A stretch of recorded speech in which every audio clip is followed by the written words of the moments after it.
Well, Donald Trump likes us to believe he's a tough guy. When he said to Zelensky, I expect you to be a tough guy, But he's actually terrified of real tough guys like Vladimir Putin or Vladimir Zelensky, the president of Ukraine. The mask Trump wore in the Oval Office on Friday when he went after Zelensky, that mask disguised a frightened little man who needs to show people he's tough because they ain't going to figure it out by themselves. This is what every parent tells their son or daughter.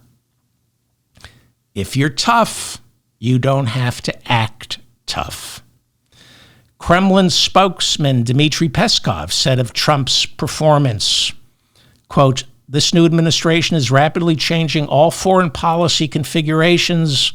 It largely aligns with our vision." Russian Foreign Ministry spokeswoman Maria Zakharova said, quote, "The visit of the head of the neo-Nazi regime, Vladimir Zelensky, to Washington on February 28th is a complete political and diplomatic failure of the Kiev regime," unquote. She kept calling him a neo-Nazi. Well, Zelensky's not a neo-Nazi. I know that because Trump threw him out of the Oval Office.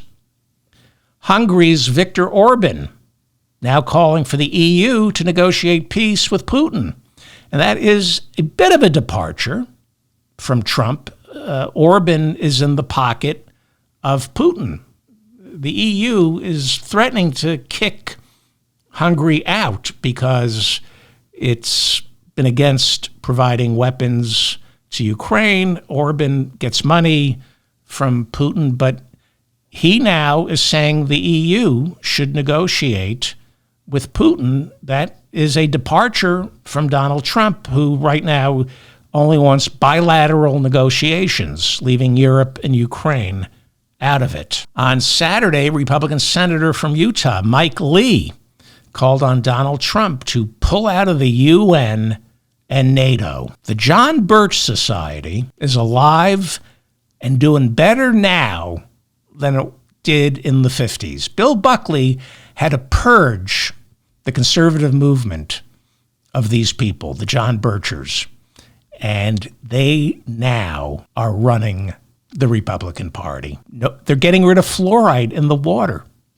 The John Birchers won. They won the Republican Party, even though paleo-conservatives like Bill Buckley purged them, as did Nixon. It was Ronnie Reagan who kind of let the John Birchers in through the back door. Mike Lee calling on Trump to pull out of the UN and NATO.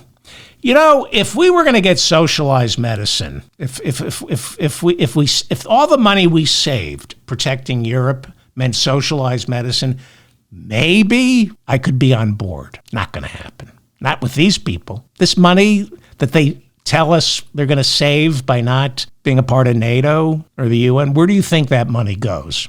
Do you think it goes to the people who can't come up with $500 for a medical emergency? Elon Musk heard Senator Lee's call to pull out of Europe, took to Twitter and said of Lee's statement, "I agree. Elon Musk is calling on America to pull out of the UN and NATO." The odious Vice President J.D. Vance and his family, they went on a ski vacation in Vermont, which got ruined on the weekend by protesters. Vance on Friday tag-teamed Zelensky, demanding he apologize to Donald Trump and then thank him for all the weapons Joe Biden gave Ukraine. That's basically, why aren't you thanking President Trump for the Javelin anti-tank missiles that Joe Biden gave you? You should be thanking Donald Trump for that. Pro-Ukrainian activists created a 1-mile line as Vance and his family drove into Vermont's Sugar Bush Resort. What's he doing in Vermont? Not a good... See, this is geography. This is the guy who wants us to pull out of NATO, thinks Vermont would be a friendly place for him. Idiot. The New York Post reporting hundreds of protesters heckled Vance and his family on the slopes, forcing them to move to an undisclosed location. EU Foreign Secretary Kaja Kallas said of the meeting between Zelensky and Trump, quote, "Now the free world needs a new leader." German President Frank-Walter Steinmeier said, quote, "I never thought the day would come where we would have to protect Ukraine from the United States," unquote. Hey, I never thought the day would come that I'd feel safer living in Germany. Zelensky followed up the Trump-Vance ambush by meeting with the British Prime Minister, Keir Starmer. Starmer assured Zelensky of Britain's full backing, and on Sunday, Keir Starmer, Labour Party, convened a meeting of 18 leaders from Europe, leaders from Great Britain and Canada, to meet with Zelensky and promise him more weapons and more financial aid. Even the fascist Prime Minister of Italy, Giorgia Meloni, showed up and promised to support Ukraine.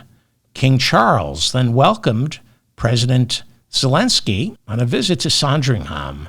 That's a castle Queen Victoria bought for her son Edward. Zelensky visiting King Charles, and then Zelensky said, "Let's have a few shots of vodka," and this is how the place ended looking like this is before the vodka, after the vodka, and then it was off to 10 Downing Street where they got shit-faced. On Sunday, the liar and Speaker of the House, Mike Johnson, said, quote, "I think Vladimir Putin is an old-school communist." You stupid hick. This was his way of attacking Vladimir Putin. He says this is what Mike Johnson, the stupid hick from Louisiana. This is what he said. He's not to be trusted and he's dangerous. Mike Johnson is a liar. So he'll say one thing to please Trump and another thing to please the viewers of CNN. This is how he's lasted so long as Speaker. I think Vladimir Putin is an old school communist. Yeah, I mean, I get Lenin off Putin. Putin, they say, is the richest man in the world, that he stole more than $1 trillion from his people. Yeah, he's an old school communist. James Lankford from Oklahoma, according to the New York Times, he's a Republican from Oklahoma. He called Putin, quote, "a murderous KGB thug and a dictator." But that wasn't a compliment. You would think a Republican calling Putin a murderous KGB thug and dictator. He's a tough guy. Wasn't a compliment.